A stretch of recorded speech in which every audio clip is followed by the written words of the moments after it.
Right.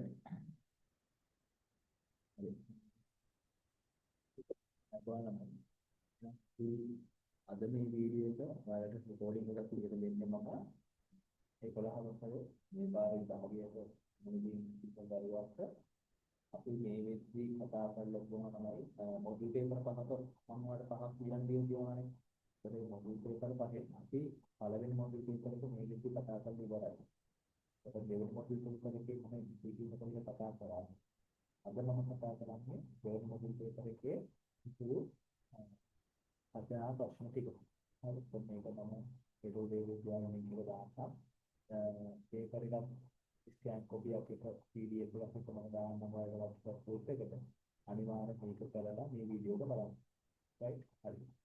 එහෙනම් මම screen එක ෂෙයා කරනවා.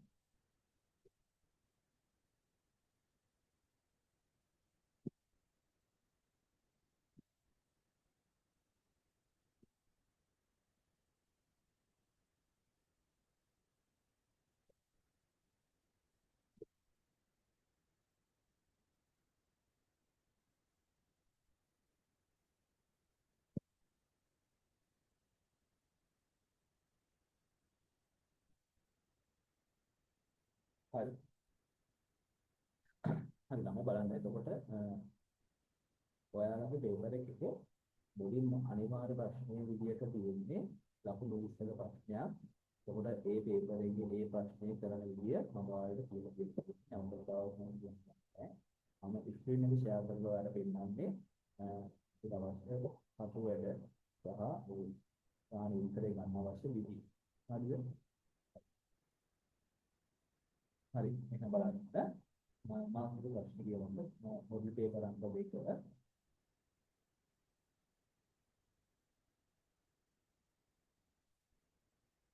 බලන්න පහත සඳහන් සිද්ධියදී ප්‍රශ්නාංක 1 සිට 10 දක්වා ප්‍රශ්න වලට පිටුපත හොයන්න. පිළින විරතුන කෝටල් කුහුණු පාසලේ ආහාර ලාභී උත්පාදන පිළිබඳව පුහුණු පාඨමාලාවක් හදාරා ඩිප්ලෝමා සමගියක් ලබාගෙන ඇත. පසුව නගරයේ ප්‍රධාන පොලේ බේකරියක වසර 5ක් පමණ සේවයක අධ්‍යක්ෂකයෙක් ලබාගෙන ඇත. තමා පවිත්‍ර ආතන නගරයේ බේකරියක සමගම හෝටලයක් ආරම්භ කිරීමට අදහස් කළ පිරිස තම පියාටයන් ගොඩනැගිල්ලට රුපියල් ලක්ෂ 5ක පුතලක් දානවා. රුපියල් ලක්ෂ 3ක් කොටිනා ප්‍රස්තුතු ටීවී හදයදා වීරසිංහ බේකරිය සහ හෝටලේ නම් 2020 ඉදිරි දින ව්‍යාපාරය ආරම්භ කළේය. අපි අවසුවේ මේ කාල රේඛාවක් මොකක්ද මේ ව්‍යාපාරය පටන් ගන්න තියෙන බවද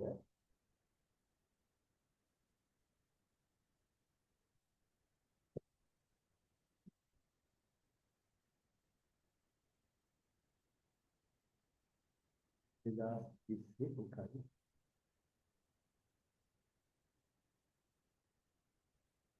හරි ඊට පස්සේ කියනවා එදිනම රුපියල් ලක්ෂයක් දී බේකරියට හා හෝටලයට අවශ්‍ය උපකරණද රුපියල් 1,50,000ක ආහාර සකස් කිරීමට අවශ්‍ය අමුද්‍රව්‍යද මිලදී ගන්නා ලද. රුපියල් ලක්ෂ 2ක් තැන්පත් කර මාතර ලංකා බැංකුවේ සංගම බිමක්ද එදිනම ආරම්භ කළ කිරීම ආහාර ද්‍රව්‍ය සකස් කිරීම සඳහා බලපුරුදු සේවකයෙකුද අත්උදව් සඳහා තවත් සේවකයෙකුද බදවා ගන්නා ලද. හරිද? මේ තියෙන්නේ ව්‍යාපාරය ආරම්භ කිරීම.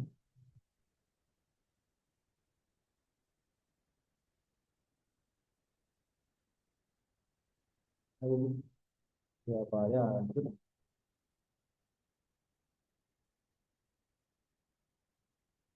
මේ ව්‍යාපාරය ආරම්භ කරද්දී මෙයාලා මොනවද දෙන්නේ? අපි බලුවොත්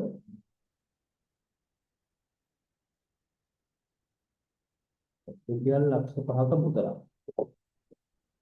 උදාහරණවලින් ලක්ෂ 5ක් වුණා. ඊට අමතරව රුපියල් ලක්ෂ 3ක් වගේ ටීවී එක.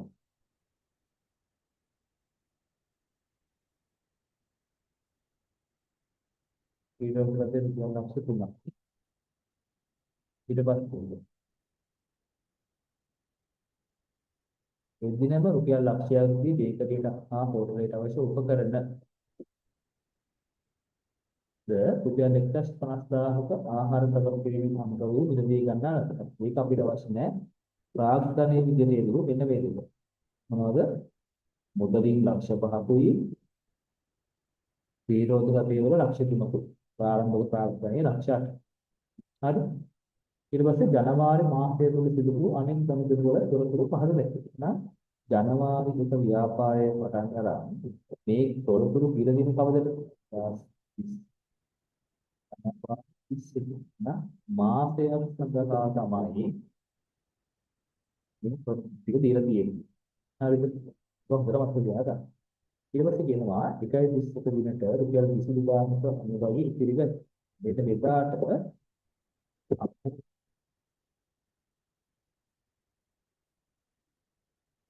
සෞම්‍ය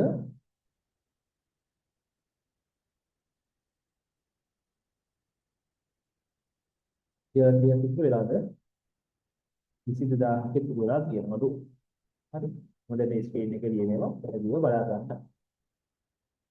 ඒ වගේම තමයි උපචිත ජල විදුලිය.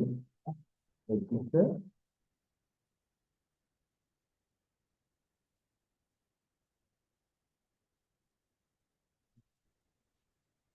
යම් කියන ඔයාට සියලු සංස්ථාවන්ට ජල බිල්පතකුත් මෙයාට ගෙවන්න කියනවලු.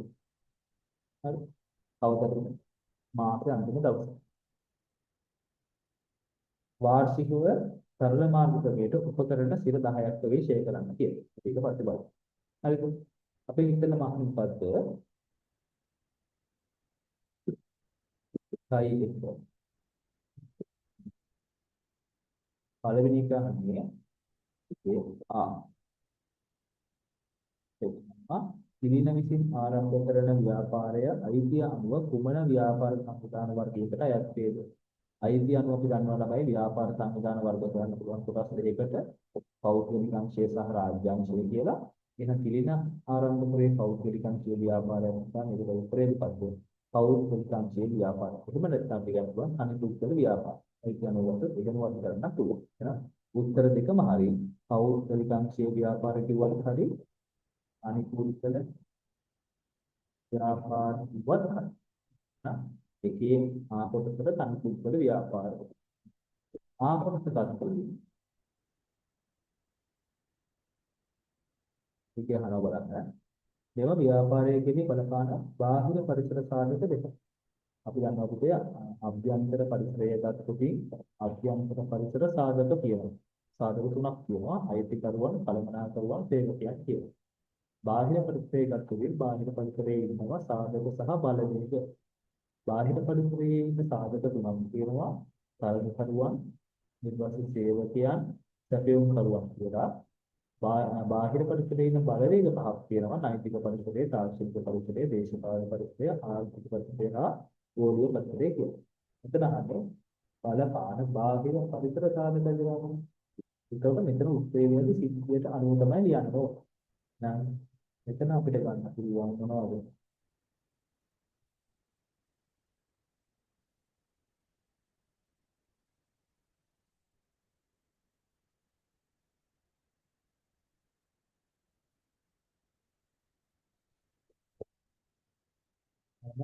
බලමු ගන්න පුළුවන් මොනවද?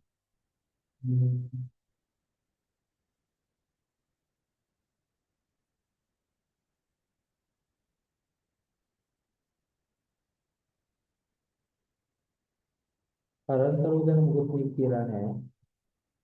සැපයුම් කරු ගැන මොනවද කියලා දෙනවද ඒත් නෑ. ඊට පස්සේ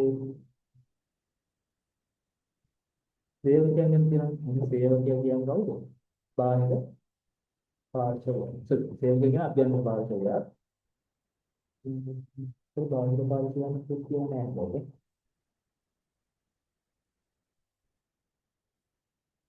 මොන ව්‍යාපාරයක බලපාන බාහිර පරිසර සාධක වෙනස් කියන්නේ. පිළිහන් ඒ විදිහට යන්නේ බලවේග. මෙතන මාතර ලංකා බැංකුව කියලා කියනවනේ. ඒකෙත් ඕන මේක ගන්න පුළුවන් මූල්‍ය ආයතන.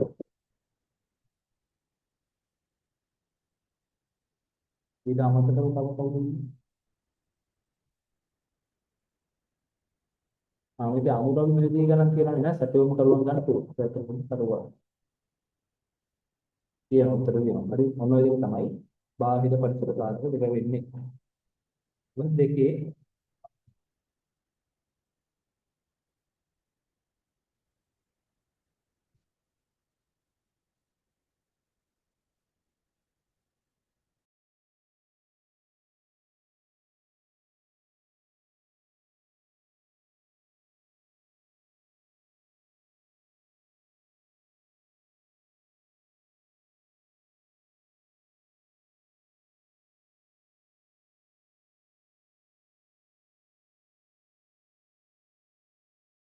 right. ඊට පස්සේ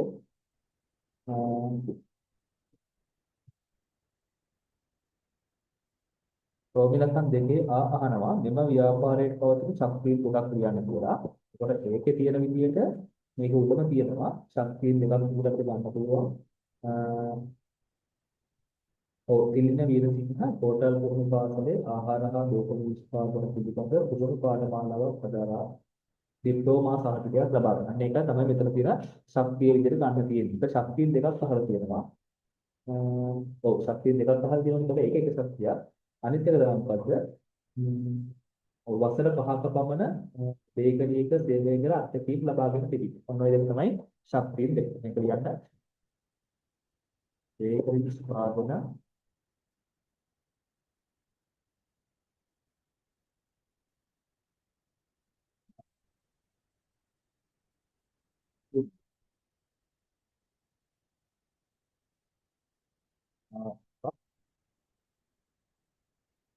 වීම. ඒක ශක්තිය. ඊට අමතරව නගරයේ ප්‍රධාන කළේ බේකරියක වසර 5ක් සේවය කර තිබීම.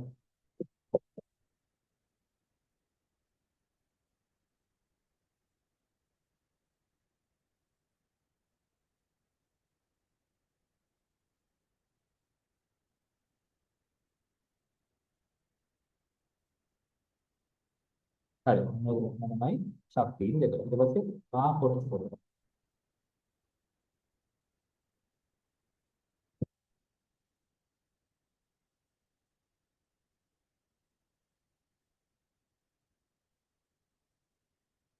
දෙකේ අහනවා. දෙකේ ආයත මෙම සිද්ධියට අදාළ නිෂ්පාදක සාධක දෙකක් නම් කර ඒ එක එක සඳහා නිදසුන බැගින් ලියන්න. ඔය නිෂ්පාදක සාධක තියෙනවා මොකද හතරක් මොනවද?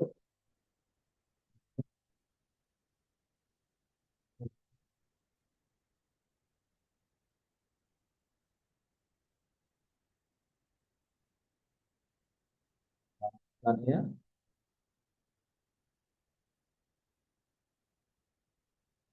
ආහාර. අපි බලමු දැන් මෙහෙකට උදාහරණ සිද්ධිය තියෙනවද? භූමියට උදාහරණයක් සිද්ධිය තියෙනවද? වේගන නිෂ්පාදනයට අවශ්‍ය භූමිය සහ උදාහරණයක් එහෙම විශේෂයෙන් කියලා නැහැ. ශ්‍රමයට අපිට පුළුවන් පුතේ අත්උදව් සඳහා සේවකයන් බදවා ගැනීම. එහෙම නැත්නම් ආහාර ද්‍රව්‍ය සකස් කිරීම කඩපොළු සේවකයෙක් බදවා ගැනීම. කොහොමද කියන්නේ? ආහාර සකසන්නාගේ ශ්‍රමය.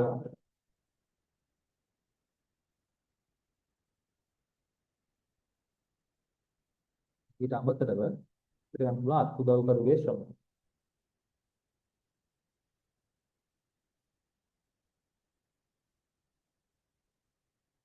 හරි ශ්‍රමයට උදාහරණ. ප්‍රාක්‍තනයේ ඉතින් මෙතන ඕනෑම කියන්න පුළුවන් උදාහරණ කියන්න පුළුවන්. ඊට අමතරව මෙතන තියෙනවා උපකරණ තමයි ව්‍යවසායකත්වයට අපිට ලියන්න පුළුවන්. පිළින වීරසිංහගේ ව්‍යවසායකත්වය.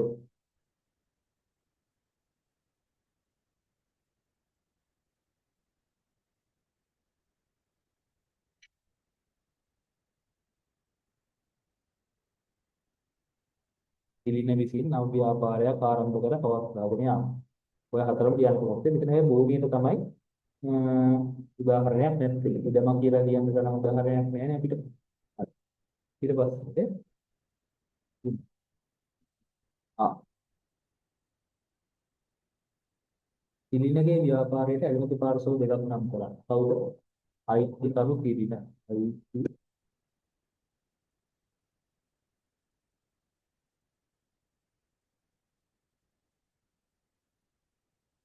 පස්සේ තව ආහා සේවකයන්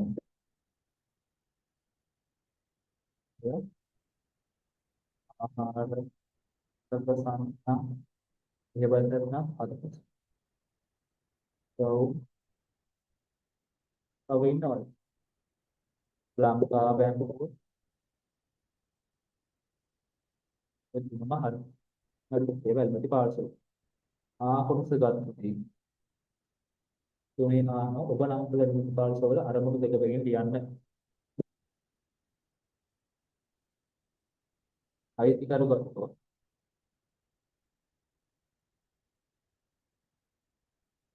පළවෙනි අරමුණ විදිහට අපි ගන්න පුළුවන් මේ කණියෙන් හිතන්න කොත් ප්‍රමාණවත් ලාභයක් ලබා ගැනීමට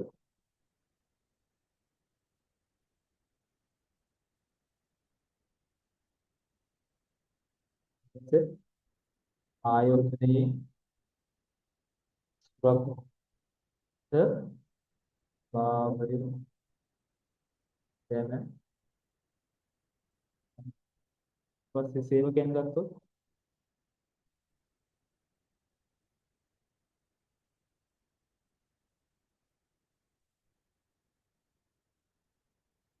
සාධාරණ ප්‍රමාණවත් පැටුපක් ලබා ගැනීමට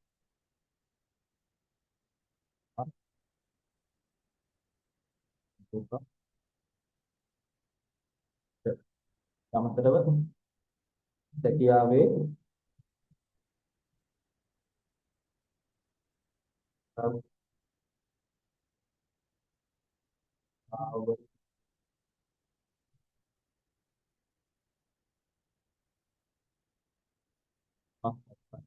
හේතු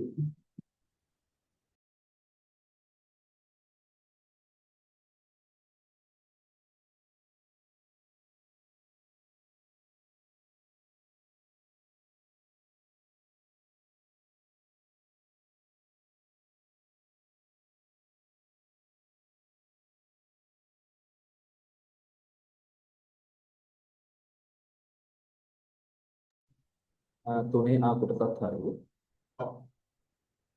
හතරේ ආකර්ෂක හතරේ ආයතනවා එම සිද්ධිය තුළ දැකිය යුතු උපකාරක සේවා දෙකක් සම්පූර්ණ මෙතන ලංකා බැංකුවේ ජංගම ගිණුම් ආරම්භ සායකය කියන අපි කියන්න පුළුවන්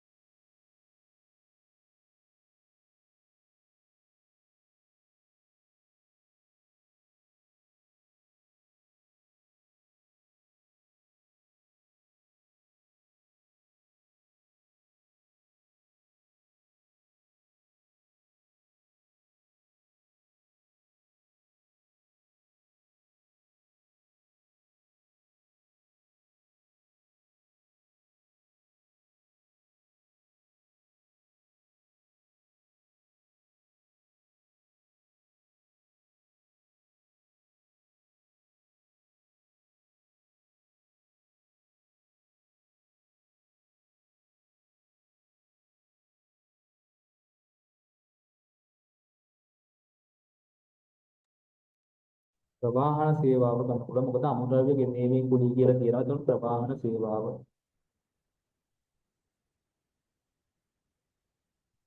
කොටස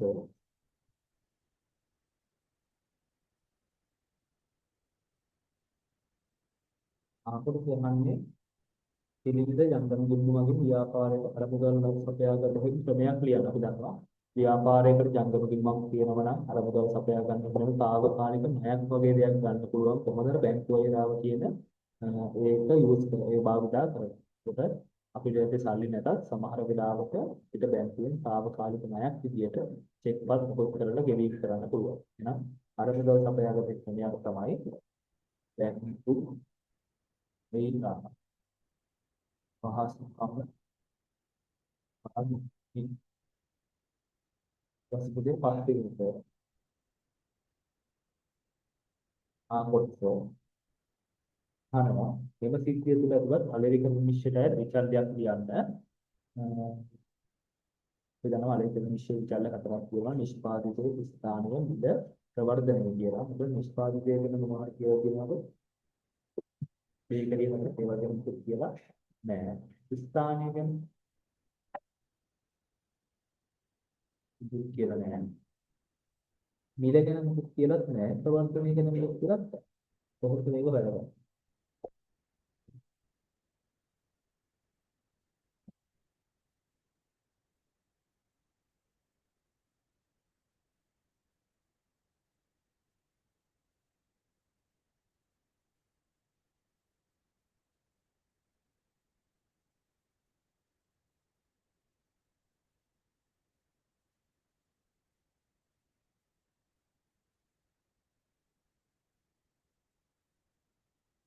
ඒ මෙතනකට ගන්න වෙන්නේ තමයි නිෂ්පාදිතය තමයි. මොකද ස්ථානය ගැන මුකුත් කියලා නෑ.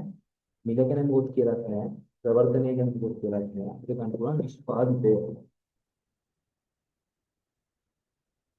ඒ නිෂ්පත්තිය ගන්න අපි උපරිමයෙන් කියලා දෙනවා ආහාර ද්‍රව්‍ය සකස් කිරීම සඳහා පළපොදු සේවකයෙක් බඳවා ගත්ත කියන ආහාර ද්‍රව්‍ය තමයි විද්‍යාවේ නිෂ්පාදිතය වෙන්නේ. ආ කොටස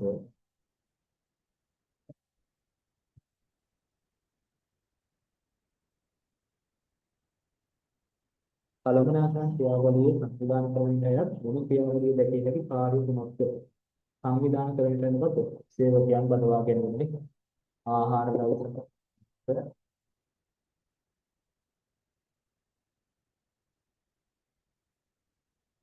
පළපොදු සේවකයන් බඳවා ගැනීම.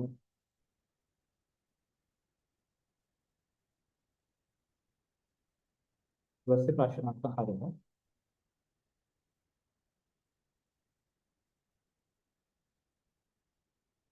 ඒ ආ කොටස. සෝරි ඒක ආ කියලා නෑ. කෙලින්ම හයින් වල. අයිතිකරු පෞද්ගලික ප්‍රයෝජනයට ගෙවිය ගෙන ගිය රුපියල් 15000කට අදාළව සටහන් තබන මූලික පොත නම් කර ඊට අදාළ දිස්ස සටහන. අපි ගමු නම් මේ වෙලාවේ 15000 ගණයක් කරන කෙනෙක් බාන්න මුදල් ගෙනින්නේ මුදල් ගෙනින්න සහන කරන කොහෙද? මුදල් පොතේ. හරි මුදල් පොතේ මුදල් ගන්න පොත. ඊට අදාළ දිස්ස සටහන් තමයි ඉන්නේ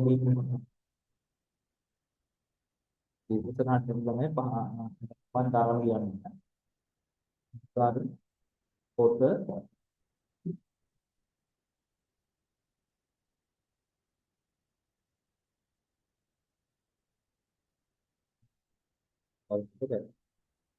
ප්‍රශ්නාංක 7 මතේ ආ කොටස ව්‍යාපාරයේ මුළු ප්‍රාථමික පිරිවැය ගණනය කරන්න. මොකක්ද කියනවා ප්‍රාථමික පිරිවැය කියලා කියන්නේ කිසියම් නිෂ්පාදිතයක් ගන්න නැහැ. ඍජු ද්‍රව්‍ය, ඍජු ශ්‍රමණය සහ ඍජු වෙනත් කියන අයිටම තුනේම එකතුව. අපි බලමු.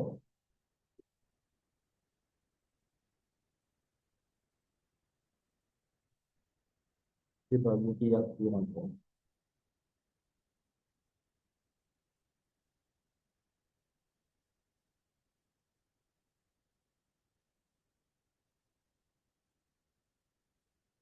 මේ කීයක් තියෙනවද? සහ ඍජු වෙනත් දිවැය කීයක් තියෙනවද? හරි. ගාන හේව කියලා බලන්න පුළුවන් තමයි පළවෙනි ඡේදයේ ගන්න දෙයක් නෑ ප්‍රාථමික ගාබුකට අපි කියන්නේ. ඊට පස්සේ අමුද්‍රව්‍යයට ගත්තන 1,20,000 ඉතින් මේක පැහැදිලිව ලියා ගන්න. හරිද? විද්‍යාවිය වල ගන්නකොට අමුද්‍රව්‍යෙට ගැලවිලා.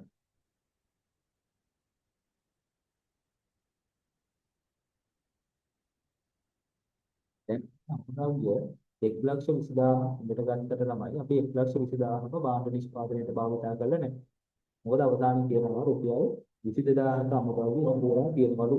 එහෙනම් 1,20,000 22,000 ගියාම අපි භාවිතා කරලා තියෙනවා 8,000ක අමුද්‍රව්‍ය විතරයි. එහෙනම් අපි ඍජු පිරිවැය විදිහට ගන්නේ භාවිතා කරපු අමුද්‍රව්‍ය වල පිරිවැය විතරයි. ඒ ගෙනීමේ කුලිය අනිවාර්යයෙන්ම මොකක්ද? මේක අපිට ගෙනීමේ කුලිය ඍජු පිරිවැයක් විදිහට ගන්න පුළුවන්ද බැරිද?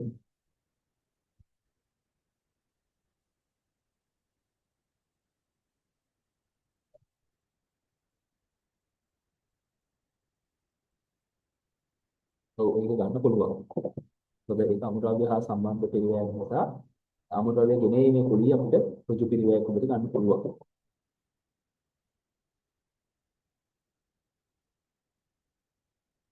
කියන්නේ ඒක. ඊට පස්සේ ආහාර සම්සන්නාගේ වැටුප කියන්නේ පිදු ශ්‍රමයක්.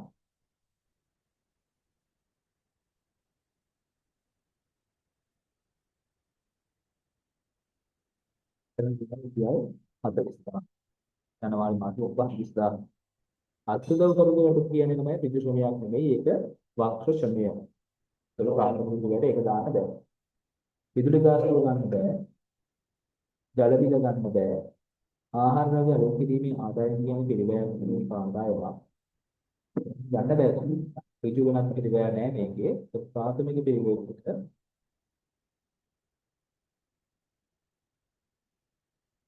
ගන්න මේ තුනේ එක. ඒ කියන්නේ අමුද්‍රව්‍ය වලට ගැනීම අපි යෙදීමේ කුලිය 1800ක් සහ ආහාර සැපසන්න වලට කුලිය 30000ක්. මේ මුළු ප්‍රාථමික පිළිවෙලනවා 1,39,700ක්.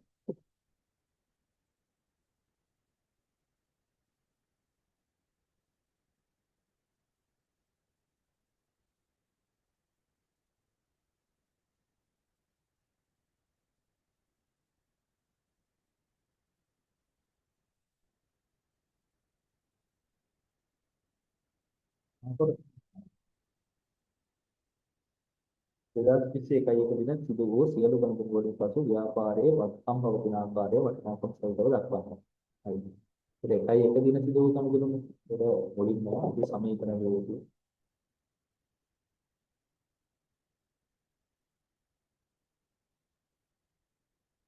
සම්සම් සම්සම්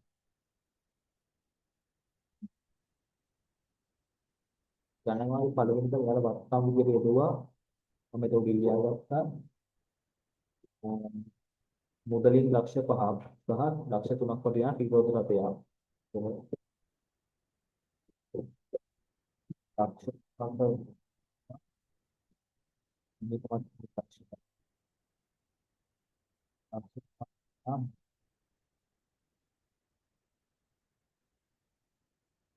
ඊපස්සේ කියනවා ජනවාරි පළවෙනිදාම රුපියල් ලක්ෂයක් දීලා අවශ්‍ය උපකරණ වලට යන්න කියනවා. එතකොට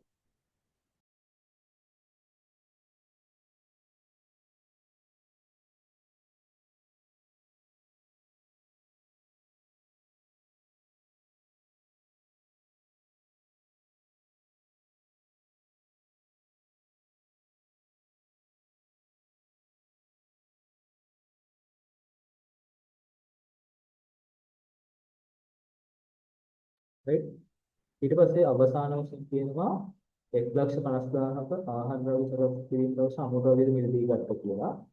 ඒක වත්කම් අඩු වෙනවා. 1000.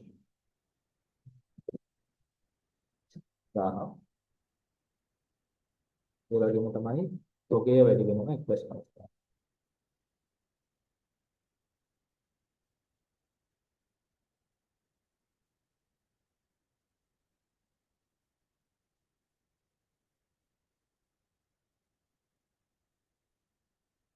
අවසාන වශයෙන් කියනවා ලක්ෂ දෙකක මුදලක් තැන්පත් කර මාතර ලංකාදන් කර දිනම ආරම්භ කර කොට රාජ්‍යයේ සල්ලි ලක්ෂ දෙකක් වගේ වෙනවා. බැංකු විනිමය සල්ලි ලක්ෂ දෙකක් වැඩි වෙනවා. ඒකත් වත්කමක් අඩු වෙලා වත්කමක් වැඩි වෙනවා. අවසාන වශයෙන් අහන්නේ මොකද්ද? එකයි එක දින සිදු වූ සියලු ගණන් පසු ව්‍යාපාරයේ වත්කම් පවතින ආකාරය වටිනාකම් සැකසල දක්වනවා. මේක මෙහෙම ලිව්වොත් වැඩේ වැරදියි. හරිද? අපිට වත්කම් ටික වෙන වෙනම ලියා ගන්න අවශ්‍යයි. මේ ව්‍යාපාරයේ තියෙන වත්කම් ගත්තොත් මේක අවශ්‍ය නැහැ මම මේ ගාන දැන් තමයි හවුස් තේරුම් ගත්තේ. මුලින්ම මුදල් කුමාරයෙක් ඊට පස්සේ ප්‍රධාන වශයෙන් මුලින්ම කරනකොට මුලින්ම මුදල් ලක්ෂ 5ක් වෙනවා. මොකද ලක්ෂ 5ක් කෙරේ. ඊට පස්සේ මේ විදිහ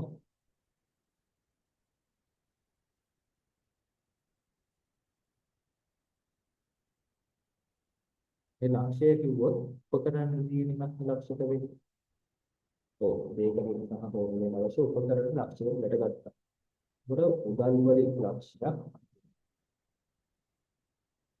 උපකරණ කියන වර්ගයක්.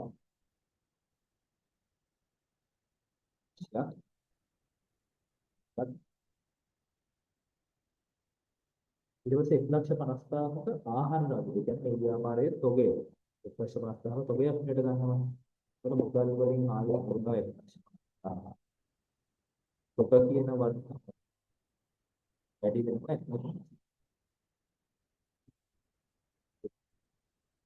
වසාංශය රුපියල් ලක්ෂ දෙකක මුදලක් දැක්කොත් ජංගම භූමියක් ආරම්භ කරගන්නේ මුදල් ලැබු වෙනවා ලක්ෂ.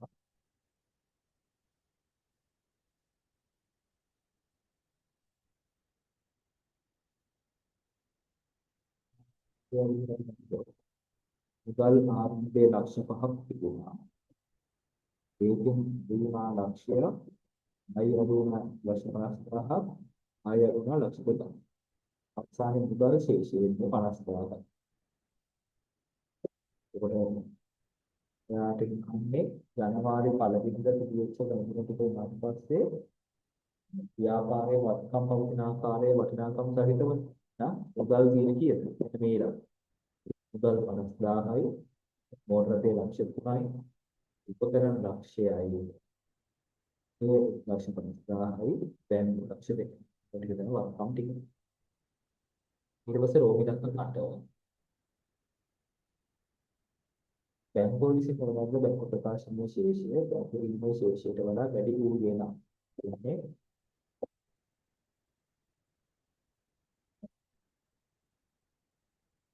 ශේෂය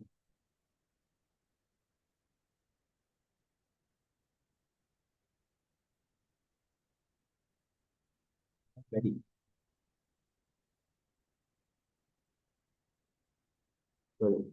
බැංකුවේ සම්බන්ධ ප්‍රකාශනයේ ශේෂය බැංකු ඍණයේ ශේෂයට වඩා වැඩි කියන්නේ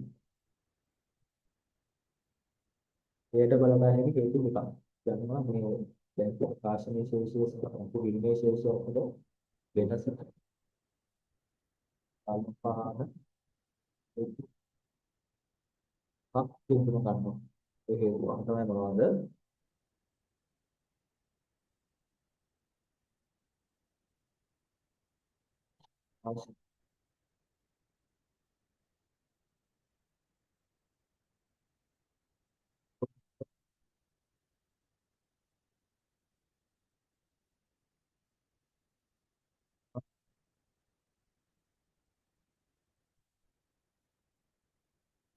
පස්සේ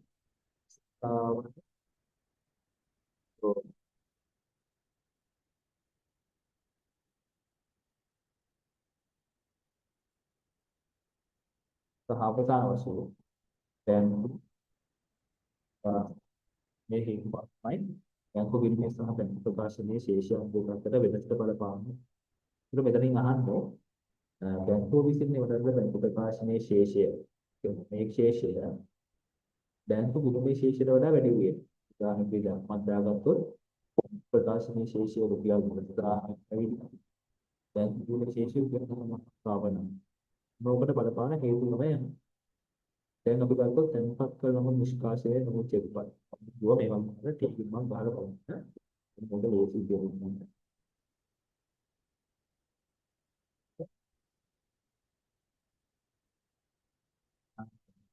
නේද?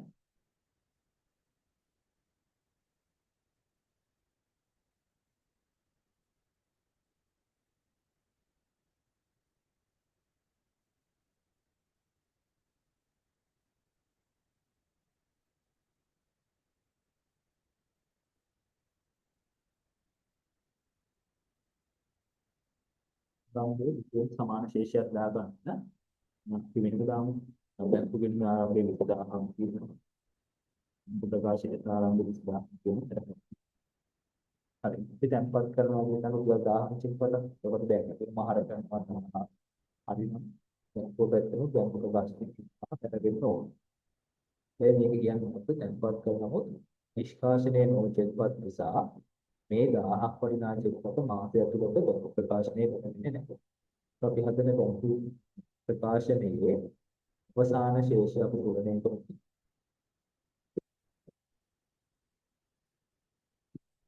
පිටෙන්නේ සිතා ශේෂය.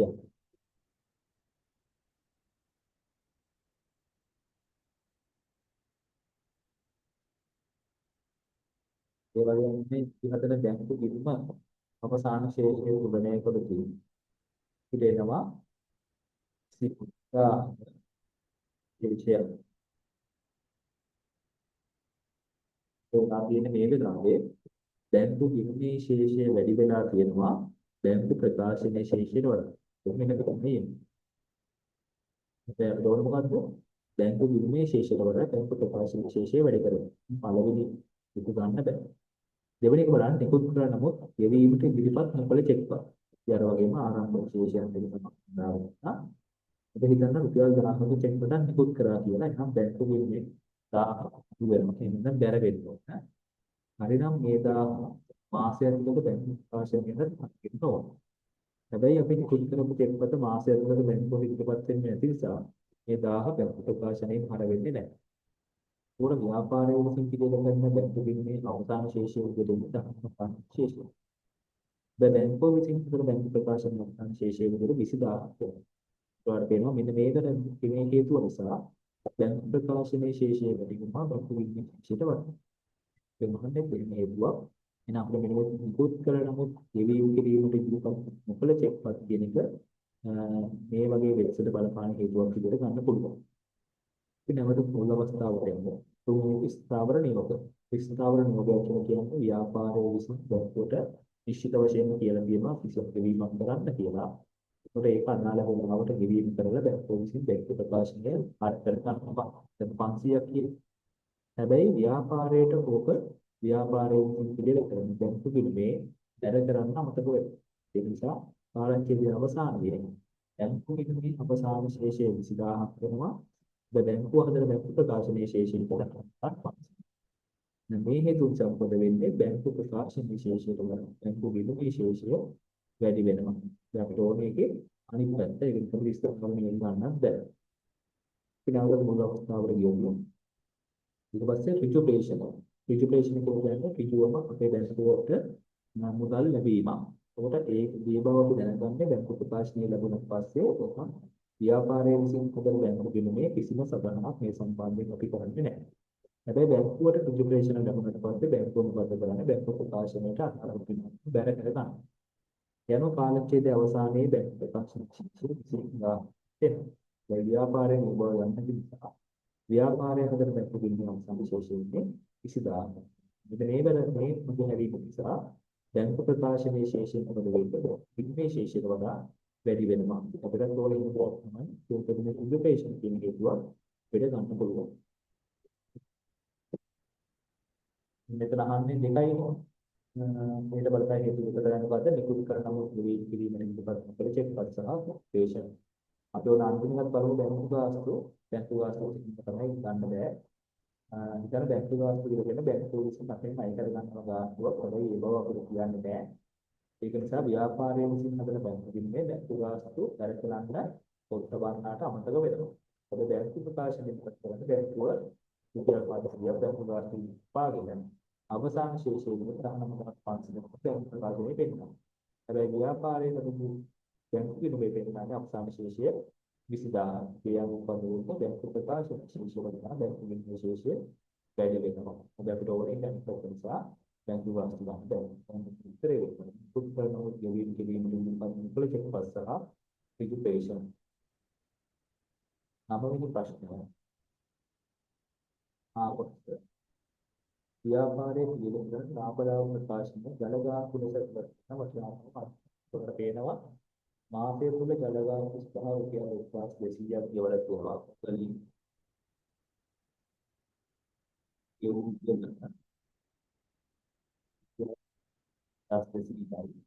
තව රුපියල් කීයක්ද 500ක්.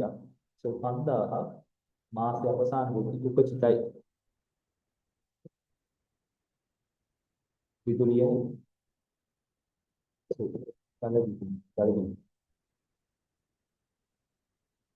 ඉතින් 5000 මාසෙට අදාළ මුළු වියදම.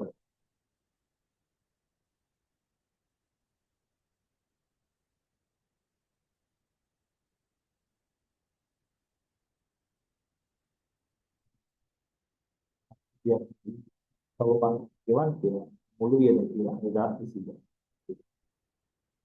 එස ආපොත.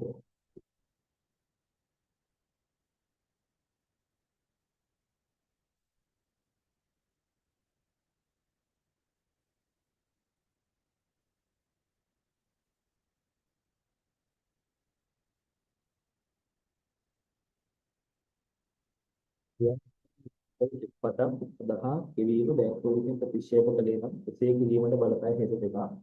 උදාහරණ සාමාන්‍ය අපි චෙක් පතක් නිකුත් කරාම හරි තැන්පත් කරාම හරි සමහර වෙලාවට බැංකුව විසින් අදාළ චෙක් පතට ගෙවීම කිරීම ප්‍රතික්ෂේප කරනවා. අන්න එහෙම ගෙවීම කිරීම ප්‍රතික්ෂේප කරන්න බලපාන ප්‍රධාන හේතුව තමයි මේ ප්‍රමාණාත්මක මුදල් නොමැති වීම.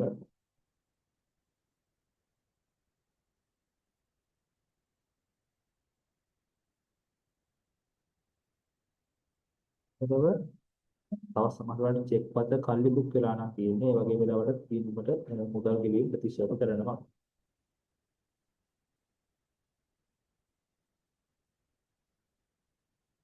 එහෙම නැත්නම් අස්සනේ වැරදිලා තියෙනවා නම් ඉලක්කමේ වැරදි තියෙනවා නම් ඒ වගේ චෙක් පත අපහැදිලි නම් බැංකුව විසින් ගෙවීම කිරීම ප්‍රතික්ෂේප කරනවා. ඒ දුන්න කියනවා. 10 වෙනි ප්‍රශ්න අවසාන එක 2021 ඉස්සෙල්ලට මුදල් ගෙවීමේ හේතුව අත ඉදිරි ශේෂය ගණනය කරන්න. රයිට්. මම මෙන්න මුදල් ගණන් කරනවා.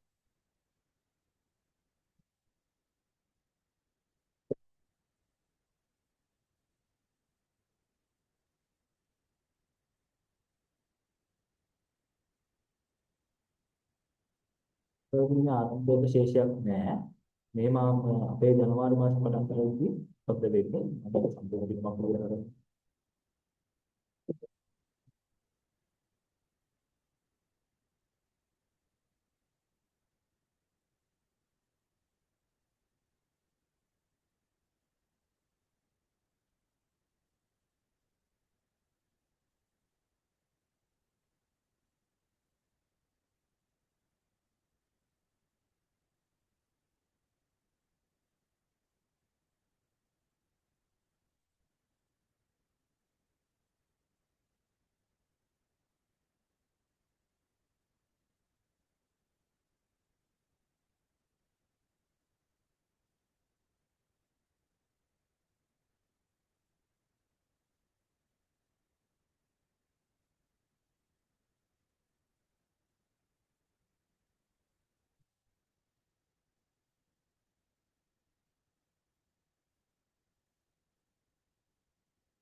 මුලින්ම ව්‍යාපාරයට ආරම්භක ප්‍රාර්ථනාවේ විදිහට මුලින් යොදවන රුපියල් ලක්ෂ 5ක් වර මුදල් තුමක ලක්ෂ 5යි.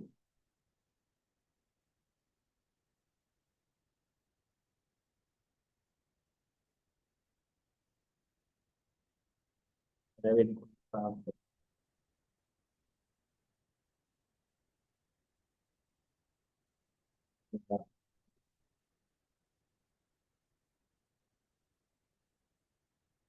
පස්සේ ලක්ෂ 3ක මොටරයක් පිටවීම අපිට මුදල් ගෙවීම සටහන් කරන්න බෑ. ඊට පස්සේ දිනම රුපියල් ලක්ෂයකදී බේකරියට ආවොත් අවශ්‍ය උපකරණ මුදල් මුදල් ලක්ෂය උපකරණ තාම මාරු. ඊට පස්සේ ඊට අමතරව තව 1,50,000ක් වටිනා තොගයක් යනුනේ මුදල් පොතකට 1,50,000යි. ධනවාන. ඊට පස්සේ රුපියල් ලක්ෂ දෙකක් තැන්පත් කර මාතර ලබාගන්නට ජංගම ගිණුම. ඔය විකසන වෙනකොට මුදල් ගිණුම කර ලක්ෂ දෙක. දැන් ලක්ෂ දෙක.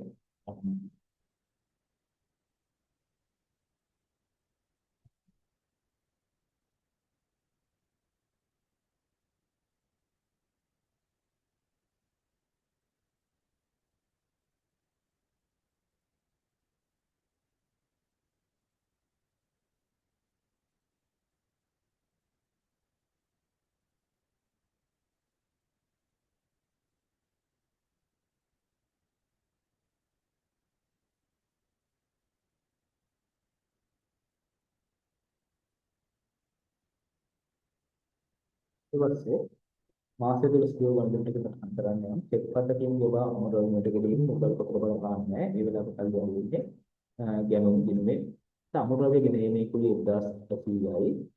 ඒක ගෙවලා තියෙන චෙක් පතකින් නෙමෙයි ඒක මුදල් පිළිමෙන් තමයි ගෙවලා තියෙන්නේ. එහෙනම් මුදල් කොට කරගෙන තමයි 1800.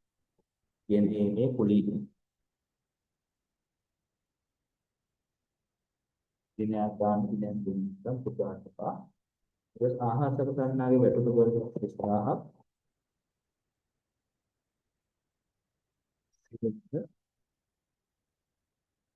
තෝරන මේක දුක මෙන්න කියන්න පුළුවන්. ගාම අපි කබලවටම ඊට පස්සේ විදුලි ගාස්කෝ 3700යි.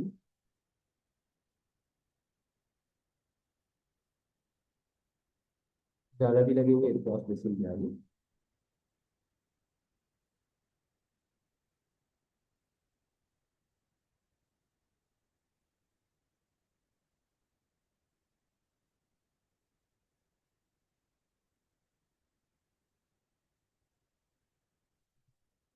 ආහාර ද්‍රව්‍ය අලෙවි ආදායම් කියන්නේ විකුණුම් ආදායම් 5,10,000යි.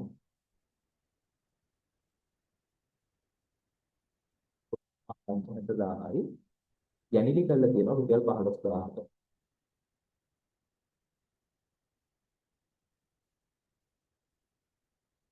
right?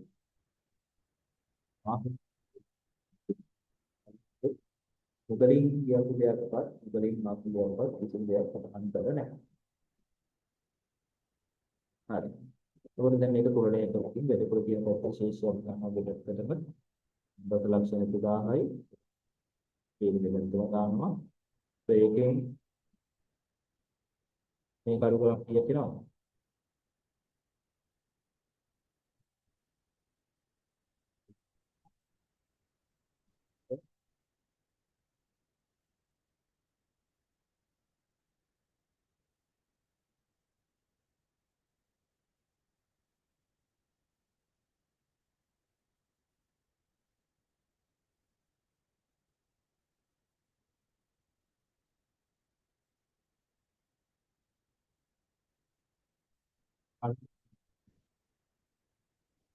කියන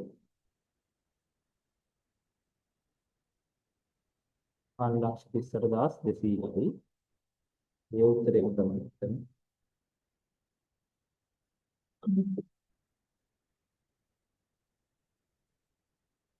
ඒ ජනවාරි 2 අවසානයේ ජනවාරි මාසයේ අවසානයේ මුදල් විශේෂය 5,40,200යි. ඒ වගේම තමයි මට පොඩි දෙයක් කලින් කියන්න තිබුණා. මේකේ ව්‍යාපාරය හරි තිබුණා.